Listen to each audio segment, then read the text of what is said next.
გამშვიდობისა დღეს 22 მარტია პარასკევი თქვენ უყურებთ დილის გადაცემა განთიადს, რომელსაც დღეს კახა მიქიაშვილი და ელისაბედ აბულაძე გაუწყობით ყველას ბედნიერ და წარმატებულ დღეს გისურვებთ. დილიდან სასიამოვნო განწყობა და საინტერესო დღეს გისურვებთ და უახლოესი საათნახევრის განმავლობაში შევეცდებით თქვენთვის მნიშვნელოვანი გადაცემა შემოგთავაზოთ, რაშიც ჩვენი სტუმრები და სიუჟეტები დაგვეხმარებიან, რომელსაც ჩვენი გადაცემის ფორმატში შემოგთავაზებთ. ვიდრე წარმოგიდგენდეთ სტუმრებს და ანონსურად შევაჭერეთ თქვენს ყურადღებას, მაგაცნობთ საეკლესიო კალენდარს. დღეს საქართველოს მართლმადიდებელი სამოციქულო ეკლესია იხსენიებს წმინდა 40 სებასტიანელ მოწამეს, წმინდა მოწამე კესარი მკურნალს, წმინდა ურპასიანეს და მართავ ტარასის. 40 სებასტიანელ მოწამეში ძალიან ბევრი ისეთი სახელია, რომელიც ბევრს ქვია ჩვენს თანამოქალაქეს, ასე რომ ყოველას ულოცავ ამ წმინდანების შემწევებას გისურვებ და ბუნებრივია ყველა იმ წმინდანის, რომელიც დღეს იხსენიება. უერთდები რა თქმა უნდა შენს მილოცვას. რა თქმა უნდა, ჯერა რომ შევუერთდები. ღვთისმშობლის წილხდომობა და ასევე 12 მაისს უმნიშვნელოვანესი დღე, 12 მაისს იკურთხება მახათაზე უკვე აშენებული და დასრულებული ივერიის ყოვლადწმინდა ღვთისმშობლის ხატის სახელობის ტაძარი. რას გულისხმობს ღვთისმშობლის წელხვედრობა და ზოგადად ამ ტაძრის მნიშვნელობაზე ჩვენი გადაცემის პირველი სტუმარი იქნება დიდიღობში მდებარე წმინდა 100.000 მოწამის სახელობის ტაძრის წინამძღვარი დეკანოზი ლუკას უკოტაშვილი. 20 მარტს ოთარ ჭილაძის დაბადების დღე იყო. თარიღთან დაკავშირებით გამომცემლობა მარტანუჯი გამოსცა წიგნი, რომელშიც შევიდა 65 ამბავი მწერლის შესახებ. გამოცემის შესახებ სტუდიაში ისაუბრებს მწერალი ლიტერატურათმცოდნე მაკა ჯოხაძე. დღეს ასევე ძალიან საინტერესო დღეა, 22 მარტს აღინიშნება წყლის საერთაშორისო დღე. წყალი ძალიან მნიშვნელოვანი დღე. ესოდე მნიშვნელოვანი რამ და განსაკუთრებით ჩვენი ჯანმრთელობისთვის და კავკასიის გარემოსდაცვითი ორგანიზაციების ქსელი ევროკავშირის მხარდაჭერით ახორციელებს პროექტ სახელწოდებით წყლის სიღარიბის აღმოსაფრთხო. ძალიან საინტერესო პროექტია, საინტერესო სახელწოდებით. დეტალებზე პროექტის კოორდინატორი ვახო ხოჩორაძე ისაუბრებს ჩვენს ეთერში. და არანაკლებ აქტუალური საკითხი, ქართული ჟურნალისტიკა და მასთან დაკავშირებული ენობრივი საკითხები, თუ რა პრობლემებს გამოწვევებს ხედავენ სპეციალისტები. სტუდიაში სტუმარი ისაუბრებს, ჩვენი სტუდიის სტუმარი კი იქნება არნოლდ ჩიქობავა, ზენათმეცნიერების ინსტიტუტის მეცნიერ თანამშრომელი თეა ბურჯულაძე. სანამ სწორად მეტყველებაზე და ფილოლოგიაზე ინათმეცნიერების წარმომადგენელი ისაუბრებს, მნიშვნელოვანია რომ ჩვენი ეთერის საშუალებითაც სწორი მეტყველების კულტურა დავიცვათ. ამაში დაგვეხმარება ის პატარა ვიდეო რგოლები, რომელსაც ახლა შემოგთავაზებთ, ერთი მხრივ ბარბარიზმებისგან თავის დაცვა და ასევე სიტყვების ეტიმოლოგია. რამდენიმე წუთში უკვე მოძღვართან ერთად გიბრუნდებით. სხვის დაკრულზე ცეკვა. ფრაზა ლეგენდარულ მეიგავეს ეზოპეს მიეწერება.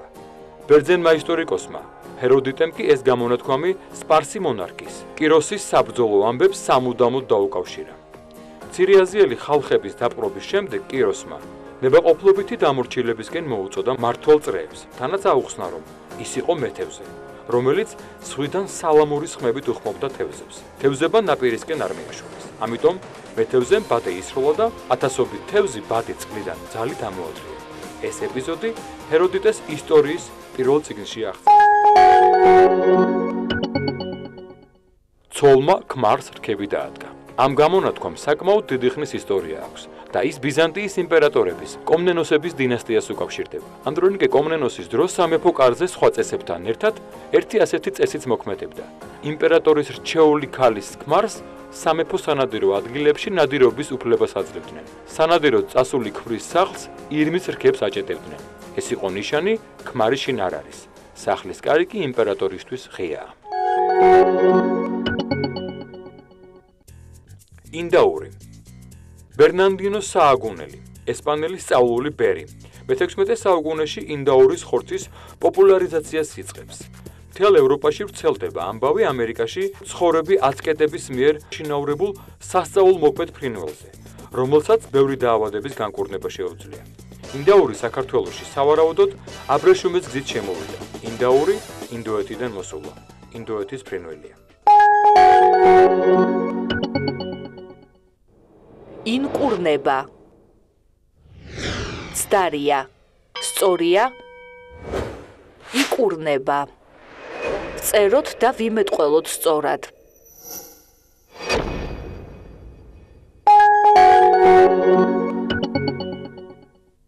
რეკრუტირება. ბარბარიზმი. ქართულია აყვანა. დაიცავი. სახელმწიფო ენა.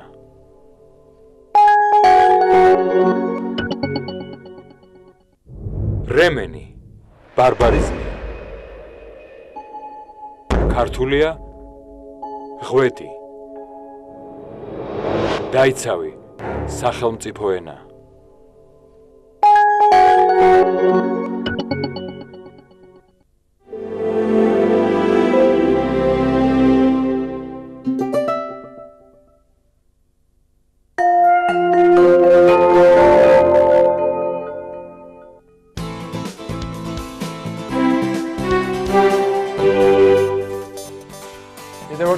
მოგესალმებით, გილეთ გადაცემა განთიადს უყურებთ.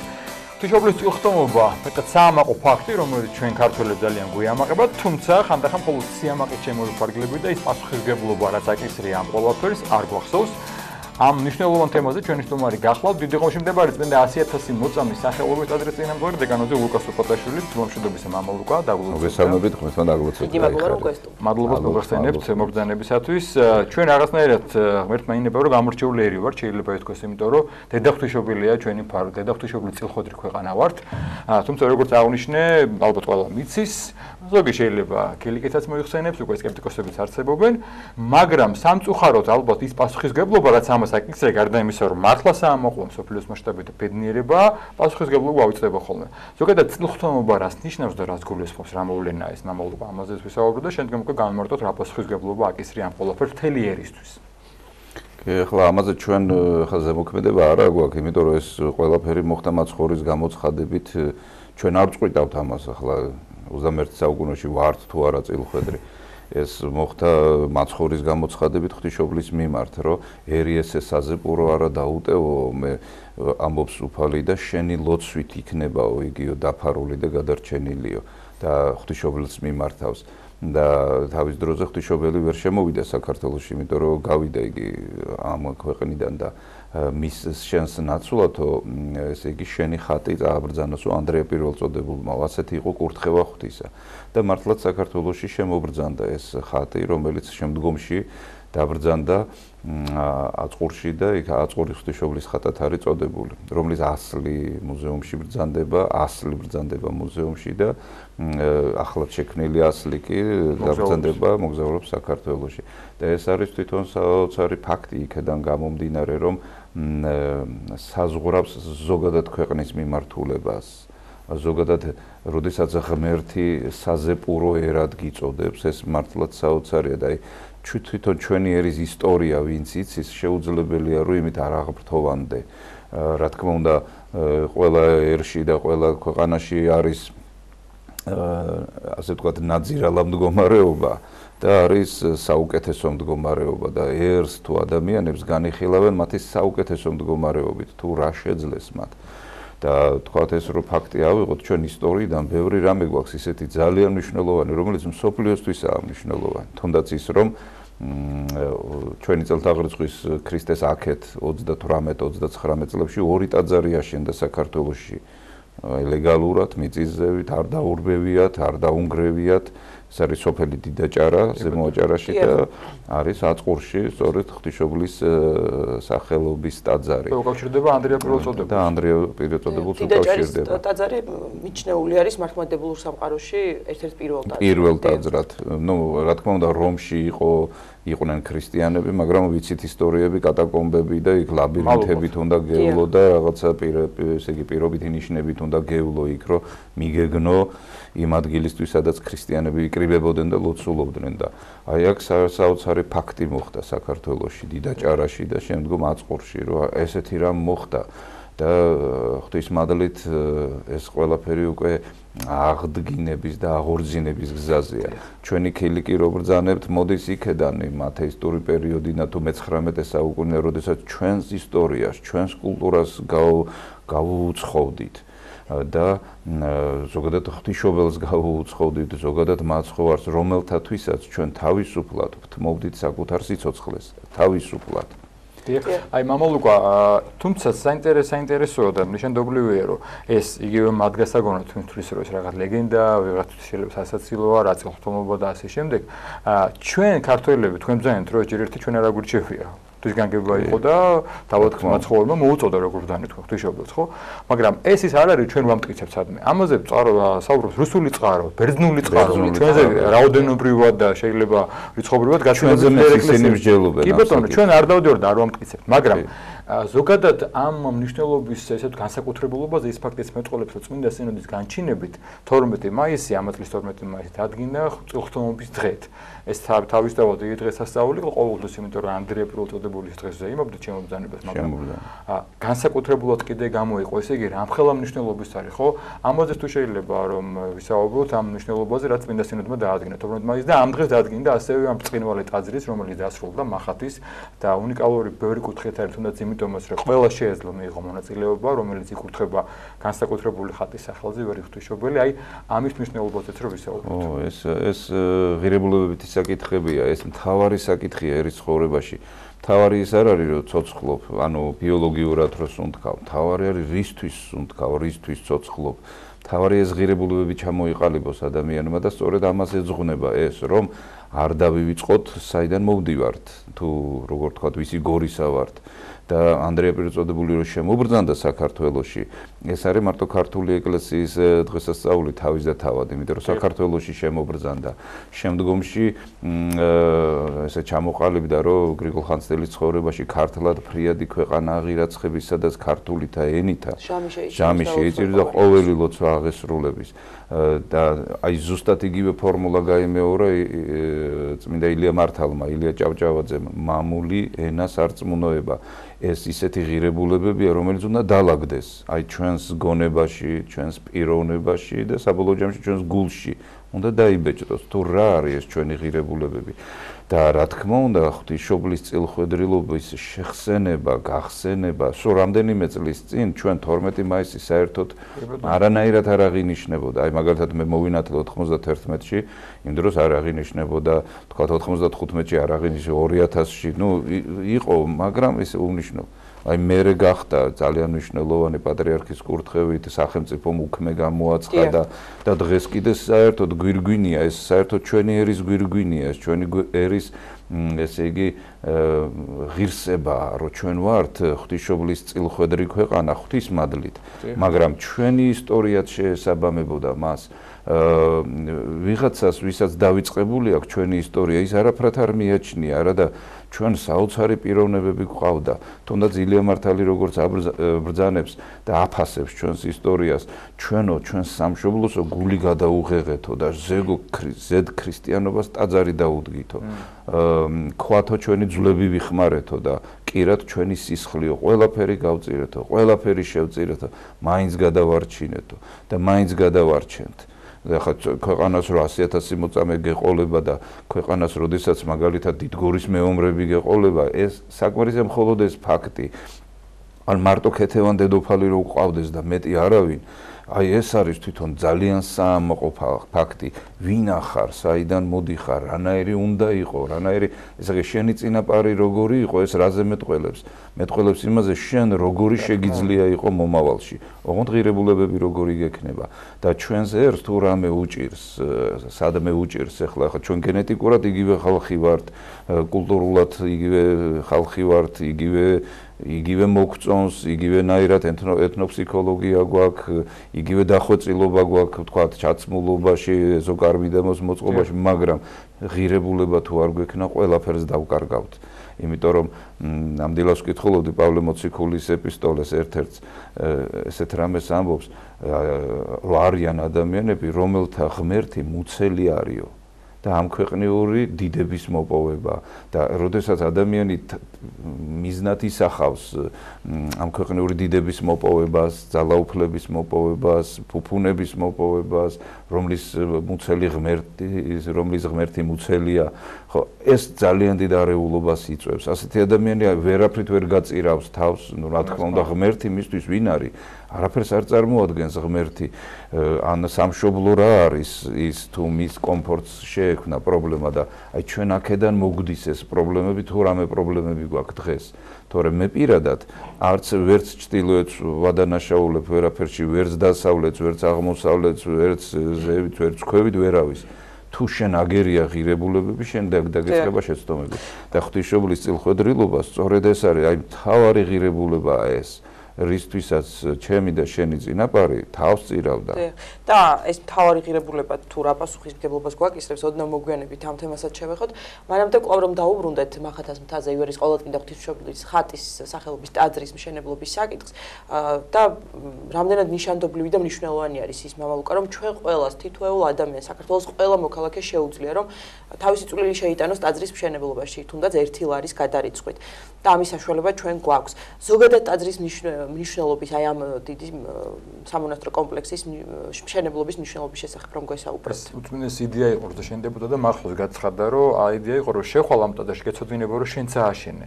ვიღაცამ კი შემოწირა რაც თავისთავად მადლია. მე რომ შევალ შენ სხვა მეც ავაშენე ეს ტაძარი ყველა ტაძარია საოცარი მოვლენა. რა თქმა უნდა, როდესაც ტაძარი შენდება ღვთის მადლით, რა თქმა უნდა ადამიანთების ჩვენც დიდი ღომში ტაძრის მშენებლობაში მივიღე მონაწილეობა და ერთ რამეს დავაკვირდი, რომ მთავარი მაშენებელი მაინც ღმერთია და დანარჩენები ადამიანი მასი დამხმარე არიან, მისი მადიდებლები არიან. თუ შენს გულში არის ღმერთის დიდება, რა თქმა უნდა ტაძარი შენდება. ნუ მახათას თაზე კონკრეტულად რო ავიღოთ, ნუ საოცარი ფაქტია, რომ დღესდღეობით 1.300.000 ადამიანს 300.000-მდე ადამიანს აქვს მონაწილეობა მიღებული.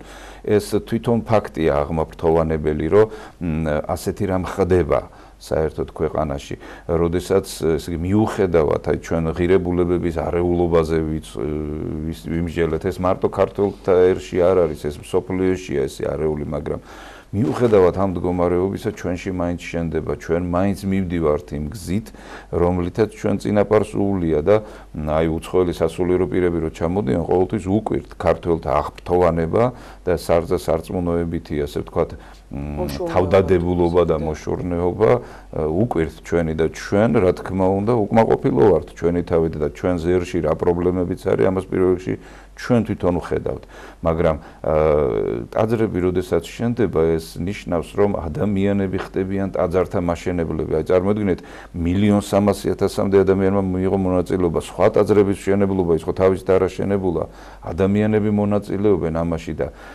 ძალიან მნიშვნელოვანია, რომ ამ პროცესში მონაწილეობ. იყო პერიოდი, სამწუხარო პერიოდი, როცა ტაძრები ინგრეოდა და ეხლა როცა ტაძარს ანგრევ, ეხლა ჯვარს ჩამოაგდებ თუ აგურს გამოაგდებ თუ ხატს მიწაზე დააგდებ, რა მნიშვნელობა აქვს? შენ მონაწილე ხდები ამ საშინელი პროცესის, ხო? და აი როცა ამ ერზე გადადის ეს ცოტა შეიძლება ითქვას, როდესაც თქვა ერი ბრკოლდება, ნუ მე შემიძლია მახსენდება ძველი აღთქმის ერთი მომენტი, როდესაც ისრაელი იბრძოდა მტრის წინაშე, წესით უნდა გაემარჯვათ და იმარჯვებდნენ, მაგრამ მერე დამარცხდნენ საბოლოო ჯამში. და მერე როდესაც ესე იგი იკვლევენ ფაქტს, რატომ მოხდა ეს, ღმერთმა მიუთითა, რომ ერთ-ერთ ისრაელიანთაგანს უმრუშია იმ დღეს და ერი დამარცხდა ამის გამო. ესე იგი, წარმოიდგინეთ, რა შეიძლება მოხდეს, როდესაც ერთი ადამიანი სწოდავს, ერთი ადამიანი ღალატობს ღმერთს. რა თქმა უნდა, ეს ერზე მოქმედებს და ერი უკან იხევს, მაგრამ აი იგივე ღვთისმშობლის ლოცვით მიდის. მე ასეთი განწყობა მაქვს და ჩემში მე ასეთი დასკვნა მაქვს, რომ ღვთისმშობლის ლოცვით მიდის მაინც ჩვენი ერი წინ. და ხშირ შემთხვევაში ჩვენ გადარჩენის ღირსი არ ყოფილვართ, მაგრამ გადარჩენილ ვართ ეს კიდე სასწაული. ღვთისმშობლის ლოცვით რა. და დღეს როდესაც ჩვენ ძალიან ხშირად ბოლო წლებია ვიძახით, ხან მთავრობას ვაბრალებთ, ხან ის აღარ ავირჩიეთ, გადავირჩიეთ, პრობლემები გვაქვს ეკონომიური, ტერიტორიული. ეს პრობლემები თქვენ აი ძველი აღთქმის მაგალითი მოვიყვანეთ, ხო? თავისთავად მადლობა გვერდა ღვთისმშობლოს, რომ ძალიან მწვალობ დღემდე რომ არსებობ თქვენ მართლობ ძალიან და ყოველას უკრის რომ როგორ შეიძლება არსებობდეს ეს ქვეყანა პატარა ამდენი ომის შემდეგ, მაგრამ ეს ყველაფერი დღეს რაც არის პრობლემები, იმის ბრალიც ხო არ არის, ჩვენ ცოტა არ იყოს გვავიწყდება ეს პასუხისმგებლობა, რასაც გულეს ღვთისმშობლის წელხვედრობა, სადღეგრძელოებში გვიხარია, ვამაყობთ, მაგრამ რა უნდა გავაკეთოთ, რა დაუკისრა ეს პასუხისმგებლობა ჩვენს გავაკეთოთ, არ ვაკეთებ და ამის პრობლემებიც ხო არ არის, ცოტა არ იყოს, რომ ჩვენ ახსენეთ ძალიან მნიშვნელოვანი, რომ ხან ერთი ავირჩიეთ, მე არ მოგეძო, მეორე ავირჩიეთ. სულ სხვა სოფრალებს. ჩვენ ვერასდროს ვერ მოვისვენებთ, იმ ისეთი წყობის ერი ვართ, სანამ ღმერთს არ ავირჩევთ პირველ პირად ჩვენ სამშობლოში. მანამდე ჩვენ ვერ მოვისვენებთ. აი ცით პირველი პირი, როდესაც ღმერთი, აი ჩვენ ბიბლიური ერი ვართ, ვთქვათ, ჩვენთვის აი უმნიშვნელოვანესი და უწმინდესი ისტორიებია ეს და ისრაელის ისტორიაში რა იყო და იგივე ისტორიები ჩვენს ერთშიც ჩვენი ერის ისტორიასაც რო შევხედოთ იგივეა. თუ ჩვენ ღმერთს ვერ დგულებდით, ძლიერი ვიყავით ყველა მიმართულებით. თუ ღმერთს ვივიწყებდით, მე ვინგრეოდით, პიროვნულად ინგრევი. ფსიქოლოგიურად ინგრევი, რისთვის ცხოვრობ არ იცი, აი ვთქვათ, ჭამა მოგწონს, აი შეჭამე და მე გრძნობ, რომ არა, ეს არ არის ის რა. როგორც გურამ დოჩანაშვილიდან ეს რა ბითურიც იყავი, იგივე ბითური რო რჩები, ამას ხვდები და მე რა თქმა უნდა პრობლემები მოდის, მე რა თქმა უნდა დაავადებები მოდის, მე შენი ცხოვრება იქცევა პრობლემებთან ბრძოლად.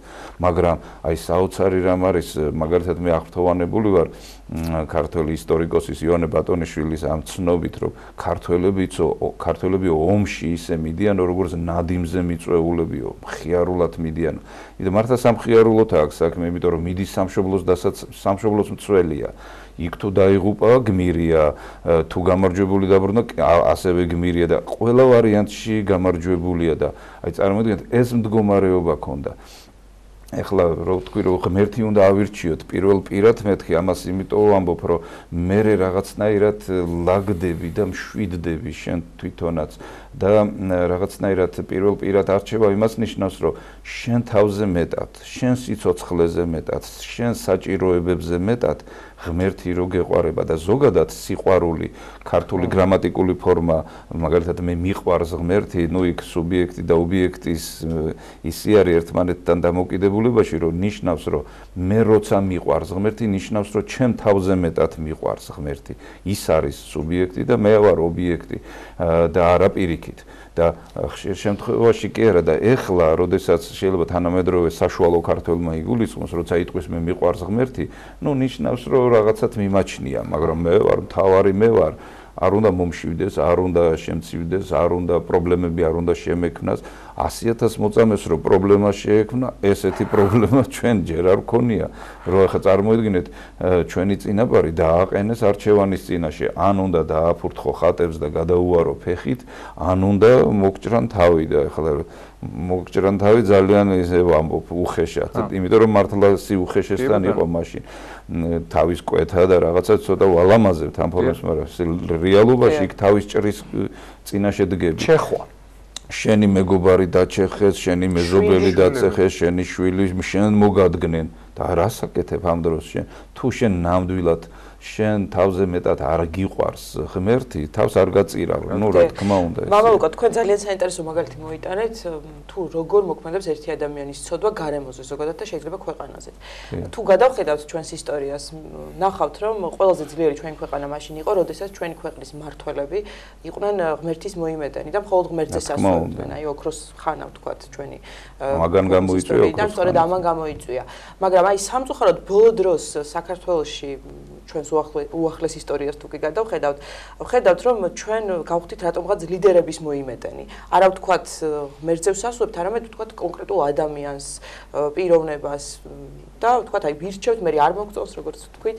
აი რამდენად მნიშვნელოვანია რომ გამოვიდეთ ჩვენ ამ მდგომარეობიდან, გამოვდივართ თუ არა, თუ ჩანს ეს ნიშნები და რამდენად მნიშვნელოვანია რომ ნამდვილად ღმერთი დავაყენოთ პირველ ადგილზე და ღვთისმშობელი, რომელიც არის ჩვენი პატრონი. თუ არ გამოვალთ სულ პრობლემებში ვიქნებით და ჩვენ გვგრძნობთ ამ პრობლემებს, თან ჩვენთვის უმნიშვნელო არ არის რა დღეშია ჩვენი სამშობლო. ესე იგი, რომელი პირი აი ნებისმიერი ადამიანი ნებისმიერი დააყენე მთავარ ადგილას, ნუ ღმერთის ადგილას. მას აქვს კარგი თვისებები და როგორც ჩვენ პირველ პირებს ვირჩევდით, ყოველ მათ აქვთ კარგი თვისებები, მაგრამ მათ ჰქონდათ ამასთანავე ნაკლიც, ხომ და ბუნებრივია ადამიანი გამოავლენს ამ ნაკლს და ამ სიკეთესაც და მე ვთქვათ სიკეთის გამო ვირჩევთ და მისი ნაკლის გამო მე აღარ გვინდა და თუ გვინდა ჩვენ რომ უნაკლო იყოს ჩვენი მართველი, ეს უნდა იყოს თვითონ უფალი და ეს არის ბიბლიური ისტორია, ეს არის ჩვენი ერის ისტორია. ახლა დავით აღმაშენებლის პერიოდი რო გავიხსენოთ, ჩემთვის აღმოფრთოვანებელი პერიოდია. არა ისტორიულად, არამედ რომ ეს ჩემმა გენმა ეს შეძლო და როგორ შეძლო, რანაირად თურქეთის იმპერიამ დაანგრია ბიზანტიის იმპერია, საერთოდ ზესახელმწიფო დაანგრია და აი სწორედ ამ სახელმწიფოს შემოწევას გაუძელით ჩვენ და ფაქტიურად დიდგორის ბრძოლა იყო, კოალიციასთან იყო ბრძოლა და არა კონკრეტულ ერთ ქვეყანასთან. კოალიციასთან იყო ბრძოლა და აი ჩვენ სიმბოლურად იყვნენ 100 ჯვაროსანი და 500 ოსი და ესე თორე ძირითადად ჩვენმა ქვეყანამ გაუძლო ამას და წარმოიდგინეთ დავით აღმაშენებლის აზროვნება მაშინ ის კი არ იყო ძლიერი ის ამბობს თუ ჩვენ ქრისტეს სიყვარულითო ურიცხ მტერს ვეკვეთებითო არა მარტო ეშმაკის მიმდევრებს თვით ეშმაკებსაც ადვილად დავამარცხებთო და აი ეშმაკების დამარცხება რო შეგეძლოს ამისთვის ღვთის მადლი გჭირდება და თვითონ დავით აღმაშენებელი იყო ერთადერთი და განუმეორებელი მეფე და რამე ასე კი არ ვამბობთ ჩვენმა ისტორიამ ერმა შეაფასა მესიის მახვილი ანუ ღმერთის ხელში მყოფი მახვილი და ეს დიდი ღირსებისათვის ამოსცეს უფალმა ნაკურთხაზე რიგის მშვიდობით როგორც წერი ანუ თუ იქნებით ღვთისერი გვექნება მშვიდობაც და რა თქმა უნდა და მამულიკო ჩვენი საუბრის დასასრულს ასევე მინდა შევეხოთ ხატების მოგზაურობას ეს არის ივერიის ყოვლადწმინდა ღვთისმშობელი და წურის ხატი ეპარქიები მოიარა ეხლა თბილისის ტაძრებშია და ეს ივერიის ღვთისმშობელი რომელიც მოგზაურობს სწორედ დავანდება შემდგომში დაბრძანებული იქნება მახათასთაზე უკვე 12 მაისს რო ეკურთხება რა მნიშვნელობისაა თქვენ ტაძარში ბრძანდებოდა ამ ხატების მოგზაურობა ამაზეც გამომხოლოდ ყურადღება კი რა თქმა უნდა ეს არის სიწმინდე ზოგადად გვეკუთვნის ჩვენ ყველას და მადლობა ღმერთს რომ ეს მობრძანდა ესეც უნდა ითქვას რომ ესე იგი ესე არ არის რომ ხატი დაწერე გადაადგილდა ეს ღვთის ნება თუ არ იქნა ამას ვერაფერსაც ვერ შეძლებ და ამის ბევრი სასწაულები არსებობს ისტორიულად ჩვენ ეს ვიცით და აი რაც შეეხება ივერიის ღვთისმშობლის ხატს ის ესე იგი მახათასთვის განკუთვნილი ხატიც ათონის თაზე დაიწერა და იქიდან ჩამოვბრძანდა. რაც შეეხება წყურის ღვთისმშობლის ხატს, ის მთლიანად საქართველოში შეიქმნა, მოიჭედა მთლიანად საქართველოში და ასევე შემობრძანებულია კიდე გაბრიელ ქართველის ხატი, რომელიც ასევე ათონის თაზე გამოაბრძანა ხატი. და რაღაცნაირად აი პარალელები იკვეთება, აი რაც იყო ივერონის მონასტერი, ის უნდა იყოს მახათას მთა. ესეც უნდა ითქვას, რომ თქვათ ჩვენი წინაპარი, როდესაც აშენებდა მონასტრებს, თქვათ ათონის თაზე, თქვათ იერუსალიმში, თქვათ პალესტინაში, თქვათ ეგვიპტეში, ეს იმიტომ ხდებოდა, რომ იქ იქმნებოდა კულტურული ცენტრები, რომ აქ თუ ჩვენთან შემოსევები იყო, იქ თუ რაიმე კულტურულად ხდებოდა, წიგნები ითარგმნებოდა, ხატები იწერდა, იგზავნებოდა ჩვენთან. ეხლა ასეთი მძიმე მდგომარეობა არ არის ჩვენ სამშობლოში, ჩვენ შეგვიძლია აქვე მოღვაწეოთ და ამიტომ ღვთისმშობლის კურთხევით ჩვენ ვიცით, რომ ახათასთაზე გამოცხადებით დაიწყო ამ ტაძრის მშენებლობა და ჩვენ აქვე ჩვენმა ერმა, ჩვენმა ასე ვიტყვი კულტურულმა და სულიერმა ერმა ამ ქვეყანაშივე ჩვენთანვე უნდა შევქნათ კულტურული კერები, როგორიც არის სხვადასხვა ტაძარი ყოვლადწმინდა სამების ტაძარი და რა თქმა უნდა აი მახათას მთა. მახათასთაზეც შევახსენოთ მაყურებელს, რომ მარტო ტაძარი არ იქნება, აქ იქნება მონასტერი, კულტურული ცენტრი იქნება, ზოგადად მუზეუმები იქნება. ძალიან დიდი მადლობა მამალუკა დაგოცეთ. შევახსენოთ მაყურებელს სტუდიაში საუბრობდა დიღომში მდებარე 101 ქართველი მოწამის სახელობის ტაძრის წინამძღვარი დეკანოზი ლუკას. და შევახსენოთ მაყურებელს, რომ 12 მაისს იქნება მყინვარი ტაძრის კურთხევა მახათასთაზე, 9 საათი მოახლოვდა, ლოცვა მოვისმინოთ და უკვე მომდევნო სტუმრებით პირდაპირ ეთერში დაგიბრუნდებით. Ideba malachashina merca,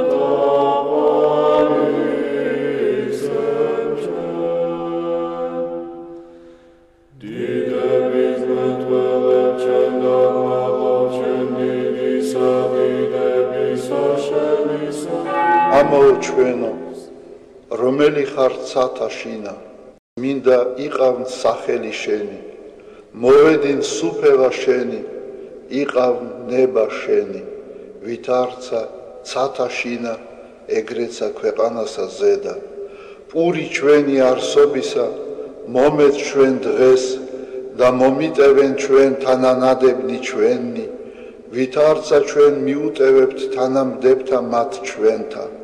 და ნუ შემიყანებ ჩვენ განსაცდელსა, არამედ მიხსნენ ჩვენ ბოროტისაგან. რამე თუ შენი არს სუფევა, ძალი და დიდება, მამისა დაძისა და წმინდისა სულისა აწდა მარადის და უკუნითი უკუნისამდე ამინ. მიწყალე მე ღმერთო, დიდითა წყალობითა შენითა და მრავლითა მოწყალებითა შენითა ახოცე უჯულოებაი ჩემი.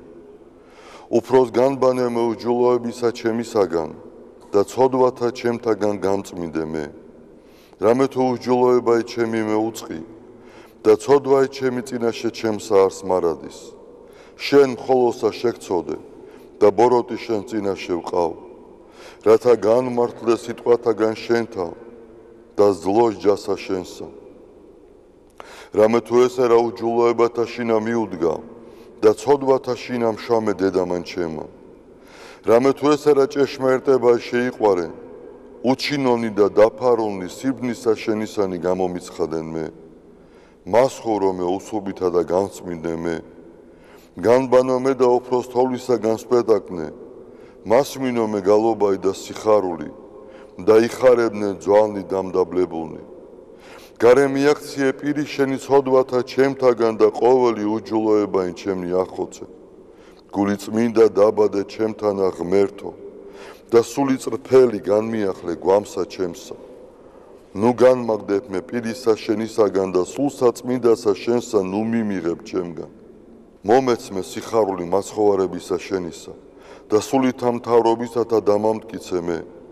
ვასწავლე უჯულოთა გზანი შენი და უღმრთონი შენ და მოიქცენ. მიხსენ მე სიცხთაგან ღმერთო, ღმერთო ცხოვრებისა ჩემისაო. იხარებდეს ენა ჩემი სიმართლესა შენსა. უფალო, ბაგენი ჩემნი აღახვენ და პირი ჩემი უთხრობდეს ქებულებასა შენსა. რამე თუ უკეთუმცა გენება, მსხვერპლი შემცა მეწირა, არამედ საკვერთხი არ აგთნდეს. მსხვერპლი ღმრთისა არს, სული შემოსრული, გული შემოსრული და დამდაბლებული ღმერთმან არა შეურაცხყოს. კეთილი უყვა უფალო ნებითა შენითა სიონსა და აღეშენენ ზღუდენი იერუსალიმისანი. მაშინ გთნდეს მსხვერპლი სიმართლისა შესაწირავი და ყოვლად დასაწველი. მაშინ შესწირნენ საკურთხეველსა შენსა ზედა ზვარაკნი. დიდება მამასა და ძესა და წმინდასა სულსა აწდა მარადის და უკუნითი უკუნისამდე ამინ. ალილუია, ალილუია, ალილუია. დიდება შენ და ღმერთო. ალილუია, ალილუია, ალილუია. დიდება შენ და ღმერთო. ალილუია, ალილუია, ალილუია. დიდება შენ და ღმერთო ჩვენო დიდება შენ და. ღვთისმშობელო ქალწულო გიხაროდენ, მიმადლებულო მარიამ უფალი შენთანა. კურთხეულ ხარ შენ დედათა შორის და კურთხეულ არს ნაყოფი მუცლისა შენისა. რამე თუ მაცხოვარე გვიშევ სულთა ჩვენთა. უფალო, დიდება შენ და ღმერთო, გაამთლიანე და გადაარჩინე საქართველო. უფალო, დიდება შენ და ღმერთო, გაამთლიანე და გადაარჩინე საქართველო. უფალო, დიდება შენ და ღმერთო, გაამთლიანე და გადაარჩინე საქართველო.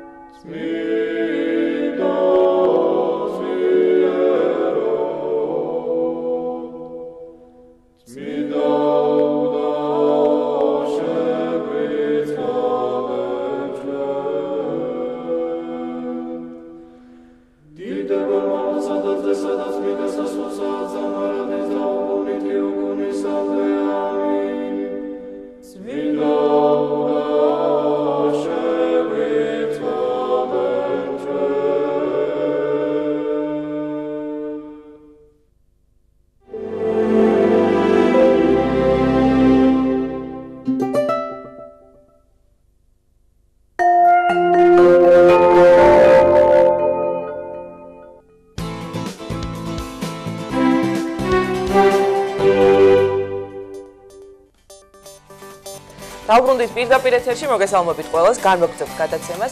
20 მარტს ოთარ ჭილაძის დაბადების დღე იყო. თარიღთან დაკავშირებით გამომცემლობა მარტანუჯი გამოსცა წიგნი, რომელშიც შევიდა მწერლის 65 ამბავი. მწერლის შესახებ 65 ამბავი. ახალი გამოცემის შესახებ სტუდიაში ისაუბრებს მწერალი ლიტერატურას მცოდნე ქალბატონი მაკა ჯოხაძე. ქალბატონი მაკა დილამშვიდობისა. ძალიან დიდი მადლობა რომ ხართ ჩვენთან ერთად. მოგესალმებით. ქალბატონი მაკა, როგორც ჩვენთვის ცნობილია, წიგნში შევიდა ასევე თქვენი მოგონებებიც ოთარ ჭილაძის შესახებ. ზოგადად წიგნის შესახებ რომ გვესაუბროთ და ასევე უკვე საინტერესო იქნება კონკრეტულად თქვენი მოგონებები. კი ბატონო, ეს როგორც არაერთგზის არტანუჯის და ინტელექტის ეცენი განაყოფები არიან ერთმანეთის ამ გამომცემლობის პროექტმა გაამართლა. ძალიან საინტერესო გამოვიდა ეს პროექტი, იმიტომ რომ გაითვალისწინეს დღევანდელი რიტმი, მკითხველის შესაძლებლობები არიან არაჩვეულებრივი მკითხველები, რომლებსაც ფაქტობრივად აღარ სალიათ დღეს და ამიტომ თანასაკითხავიც კიდე არქვეს ამ პროექტს, რომლის ფარგლებშიც გამოვიდა ეს. რომლის ფარგლებშიც გამოვიდა და თავისთავად ამა თუ იმ ხელოვანზე, გამოჩენილ ადამიანზე ამბების თხრობა უკვე საინტერესოა, იმიტომ რომ საინტერესო არა მხოლოდ ის, რას ქმნის შემოქმედი ადამიანი, არამედ როგორ ხედავენ მას თანამედროვეები, რისი მოგონებები შეუძლიათ. მის გარშემო ერთგვარი პორტრეტიც კი იხატება. ამ თვალსაზრისით, ერთ სიტყვით, როგორც სიცოცხლეში, ასევე სიცოცხლის მერეც ბატონ ოთარს ბედის წყალობს, ამ თვალსაზრისითაც მას არაჩვეულებრივი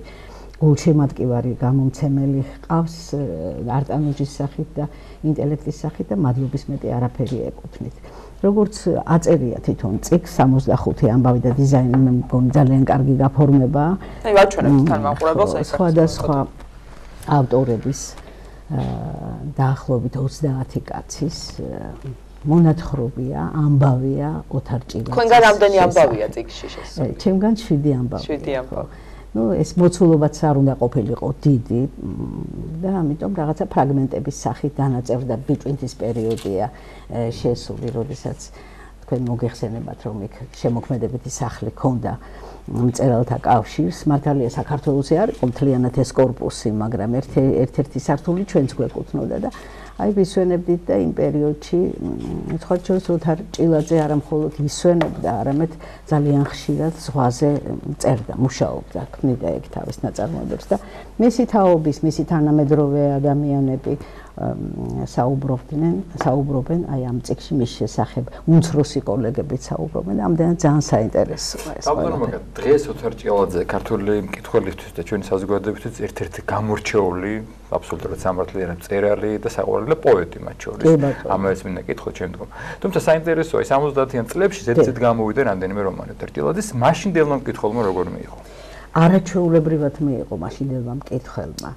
იმიტომ რომ მეცით რაღაცა თაობებში არის ხოლმე კერძოდ პირადად ჩემს თაობას რამდენიმე გლობალური დღესასწაული ახსოვს თუ შეიძლება ასე ითქვას, მათ შორის გაგახსენებთ თქვენ თუ არა თქვენს მშობლებს აუცილებლად ემახსოვრებათ ეს დღესასწაულები იყო თქვათ ვახუშტი კოტეტიშვილის მიერ მთელ საქართველოს რომ მოუყარა თავი არა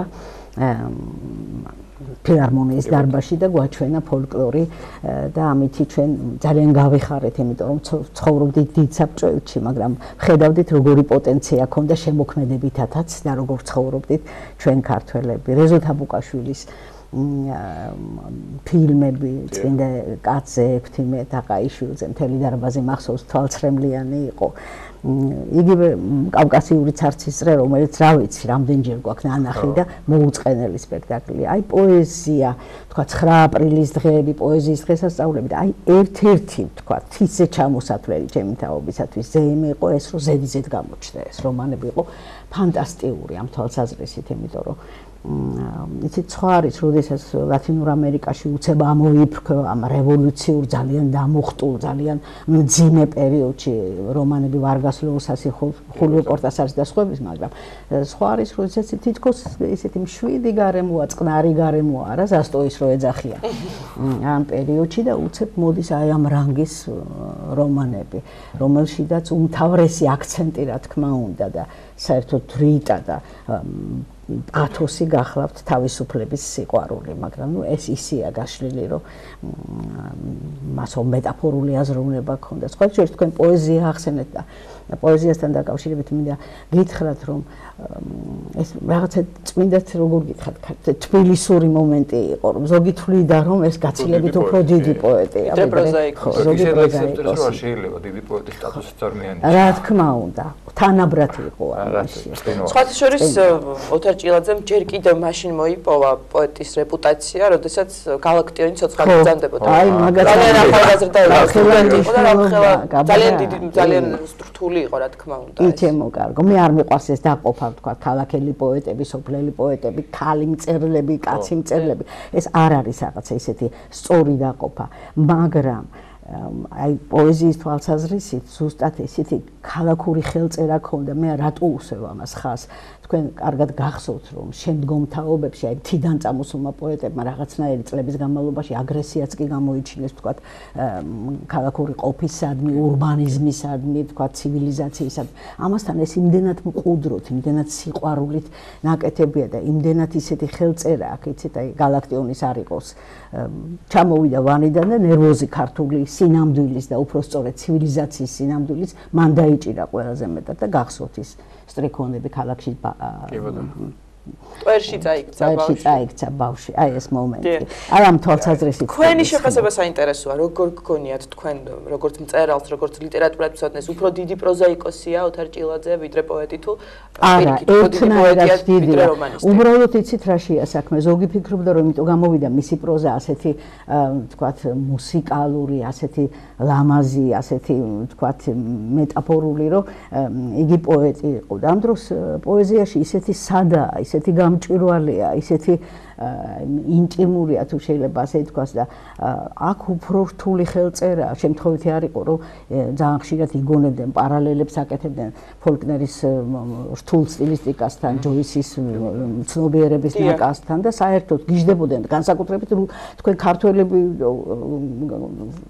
ქართველებზე ვილაპარაკეთ და ქართველ მკითხველზე და როგორ დახვდნენ, მაგრამ თელი საბჭოთა კავშირი კარგად იცნობს ქართველი მკითხველი ოთარ ჭილაძეს, როგორ გქონია? იცით რა, დღეს არ ვიცი, დღევანდელი თაობები იცნობენ თუ არა, არ ვიცი, იმიტომ რომ იცი თავის დროზე ესეთი კლიშეც კი არსებობდა, ეს ძალიან ეშმაკურად მოგონილი კლიშეა. ისეთი κλიშე როგორც არის თქვა, ძნელად საკითხავი, რთულად საკითხავი მწერლები და ოთარ ჭილაძესაც მაგრამ აი ნამდვილი გურმანი ვინც არის, აი ნამდვილი ლიტერატურა ვისაც უყვარს, ხო, კითხვა ვისაც უყვარს, მისთვის რთულად კი არა და რომ მოწყდები, აი იმდენად არ გინდა რომ მოწყდე აი ამას. და პატარა მიწის ნაკლებზე შემაძრწუნებლად აი რაღაც საოცრება. იცით რა მინდა კითხოთ, ოთარ ჭილაძე ჩემთვის და ალბათ არ მარტო ჩემთვის, გარდა იმისა, როგორც წინვალი ავტორი თუ მწერალი თუ პოეტი, ყოველთვის რაღაცნაირი საოცარი ემოცია მომქრება ამ ადამიანზე, როცა საუბარი კადრებს ნახავ, თუმცა ძალიან რთულია ოთარ ჭილაძის კადრები ნახო, გავურბულდა ტელევიზიაში ინტერვიუს. მისი პიროვნება იყო კიდე რაღაც საოცრება, ასე მგონია. აი თქვენ რამდენად ახლოს იცნობდით, როგორ ქონდათ შეხებოდა და რას გაიხსენებთ? მე ბავშვობიდან ვიცნობდით. მოხდა ისე რომ მე და ჯანსუხ ჯარკვიანი ვართ ბიძაშვილი მამიდაშვილები და ჯანსუხს და ოთარს ძალიან კარგი მეგობრობა ჰქონდათ, ეს ამ წიგნშიდაც შესანიშნავად ჩანს და აი ადრეული თინეიჯერობის ასაკს რო ეძახიან, ერთხელ აქ შესულია კიდევაც ეს მოგონება ბაბუასეულ სახლში ძალიან კარგი ორსართულიანი სახლი ჰქონდა ლეჩხუმში, ეფრემ ჩარკვიანის სახლი იყო და ეგ ზაფხულობით როგორც ხდებოდა ხოლმე ქართულ სინამდვილეში, მე ბიძაშვილი, მამიდაშვილი, დედაშვილები უამრავი ხალხი ვიყრიდით ხოლმე.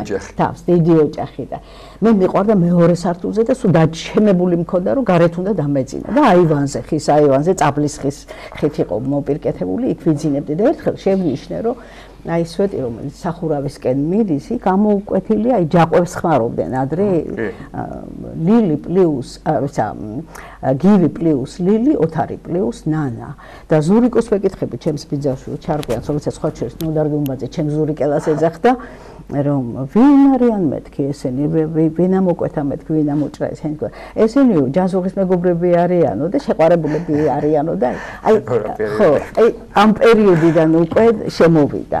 მე მამა და დედა მამა უყვარდათ ძალიან ამ ძმებს და როდესაც ახსენებდნენ ხოლმე ყოველთვის ძმები ჭილაძები და სულ რომ ესმოდა ეს ძმები ჭილაძები რა არ ვიცი ახლა ბავშვური ცნობიერება იყო თუ რაღაც ტყუპებიც კი მეგონა რაღაცა თუმცა ისე იცხოვრეს და ისეთი სამაგალითო ძმობა აჩვენეს ორივემ რომ არ ვიცი არანაკლები ალბათ თეოსა და მის ძმაზე ვანგოგზე ვთქვა ხო რაღაც გამორჩეული ურთიერთობა თამაზიძეს ყოველთვის მიაჩნდა რომ გაცილებით მაღალი მწვერვალი იყო არა თამაზი სულ ამას ამბობდა რა თქმა უნდა თამაზმა რო წიგნი გამოსცა ოთარის წასვლის შემდეგ ხო აი ეს წიგნი იმაშიდაც ჩანს როგორ აღმერთებს როგორ იცის მისი ფასი და ამას აქვს უდიდესი მნიშვნელობა როცა ჩვენს გვერდით მყოფმა ადამიანებმა აქ ნანაზე აქ ალბათ ნანაზე კიდე შესული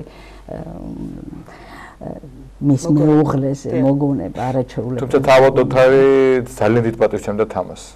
ძალიან. მის აზრს პირველ რიგში მას აკეთებდა. მე დავწერე კიდევაც რომ ხო ამდენი იწერება ოთარ ჭილაძეზე მეთქი, მაგრამ სულ მგონია რომ თამაზ ჭილაძე ალბათ ყველაზე უკეთესად დაწერდა მეთქი.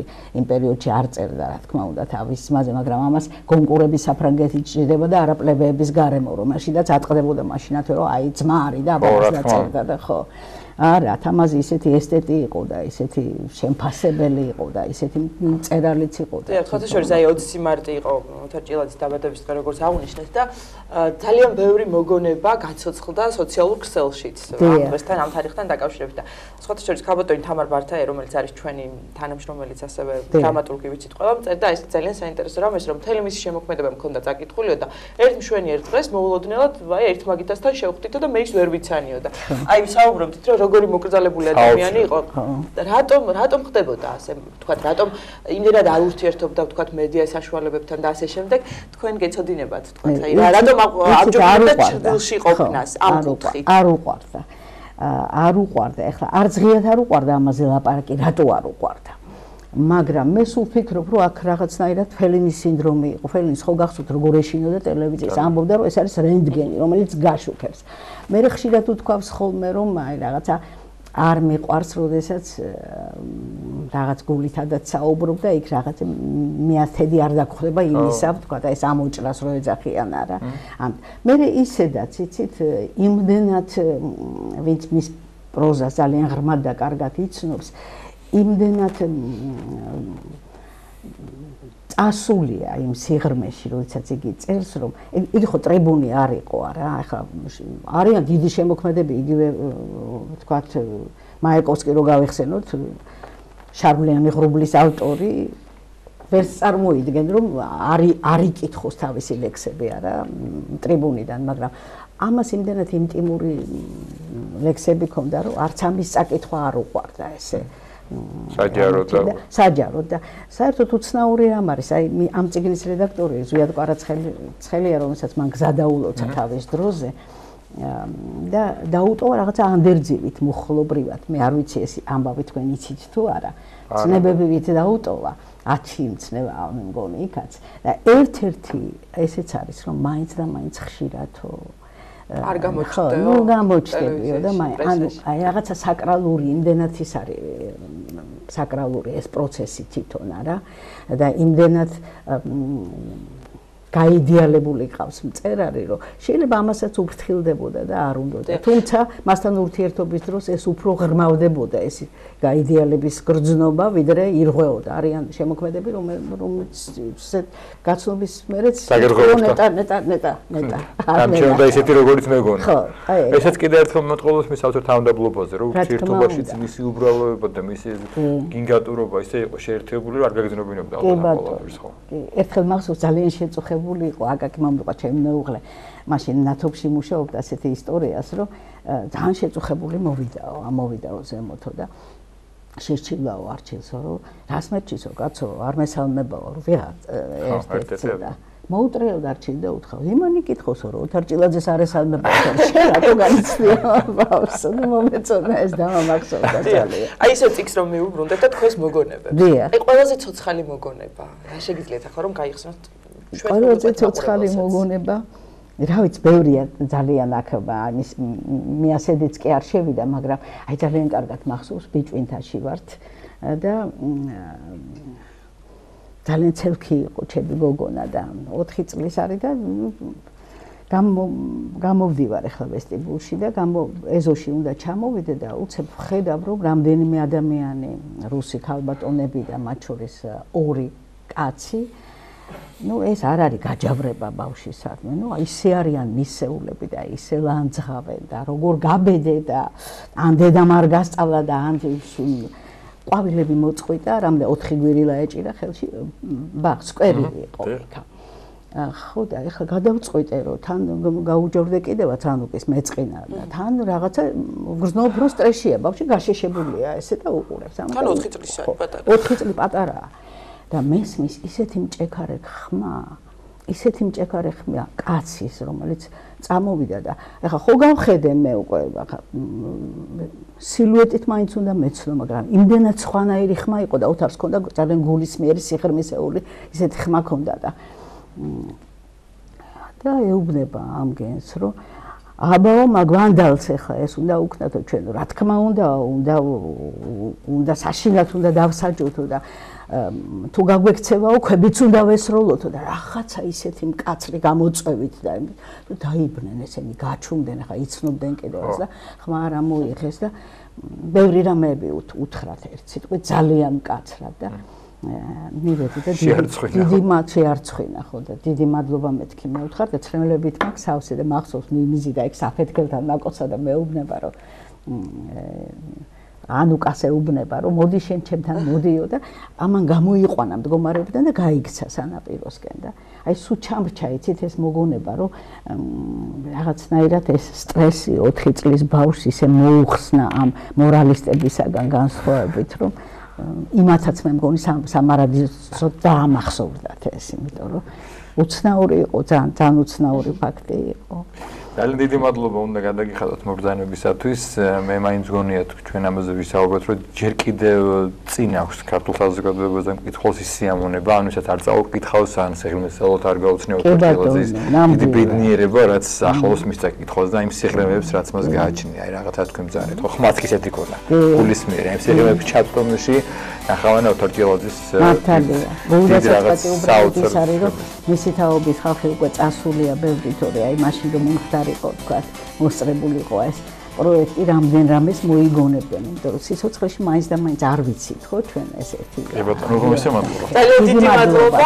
მწერალი ლიტერატურათმცოდნე მაკა ჯოხაძე საუბრობდა სტუდიაში ჩვენ გავიხსენეთ გამორჩეული მწერალი პოეტი ოთარ ჭილაძე ელისაბედ აბოლოძე ხშირად მოგზაურობ ხოლმე მსოფლიოს მასშტაბით და რომელი ქვეყნის სამზარეულო მოგიწონან დაგამახსოვრდა ნუ იტალიური სამზარეულო გამორჩეულად მომწონს თუმცა საფრანგეთში ვინც ყოფილა პარიზში სხვა ქალაქებში მართლაც რაღაც ქართული ყველა სჯობია აქვე ეს თავისთავად ხა ქართველი რა სიტყვისაა თან მართლა კაი სამზარეულო. თუმცა საფრანგეთში ძალიან კარგი სამზარეულო და მათ ვინც არ ყოფილა საფრანგეთში აინტერესებს როგორი სამზარეულო, წინოლის საშუალება აქვს. თბილისში იმართება ფრანგული კულინარიის კვირეული. ჩვენი ჟურნალისტი ნათია შუბლიძე დაესწრო, დააგეუნა თუ არა როგორ აფასებს ამას სიუჟეტით შევიტყოთ.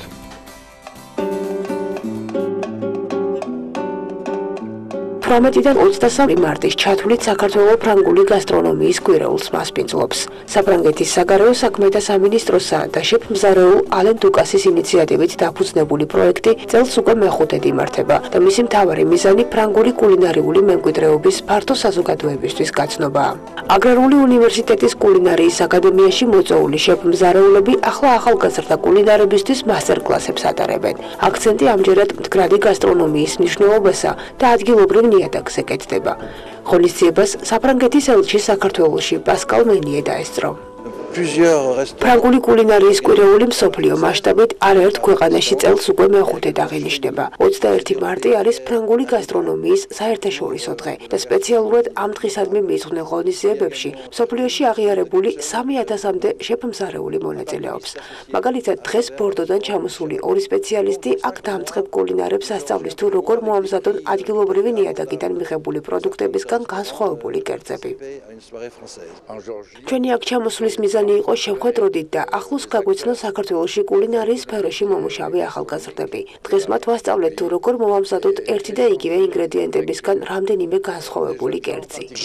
ახალგაზრდა მზარეულებს დღეს ავუხსენით თუ როგორ ამზადებენ საფრანგეთის სამხრეთ-დასავლეთ რეგიონში კასულეს ლობიოსგან და თან ვისაუბრეთ ზოგადად ამ პროდუქტის შესახებ. შემდეგ კი ვთხოვე რომ მათ რამდენიმე ინგრედიენტის დამატებით უკვე თავად მოეფიქრებინათ და მოემზადებინათ ლობიოსგან კერძები. მინდა აღვნიშნო რომ შედეგით კმაყოფილი ვარ. ახალგაზრდა პროდუქტების ინტერესისა და ცოდნის დონე საკმაოდ მაღალია და მათ პროფესიულ საქმიანობაში წარმატებას უსურვებ.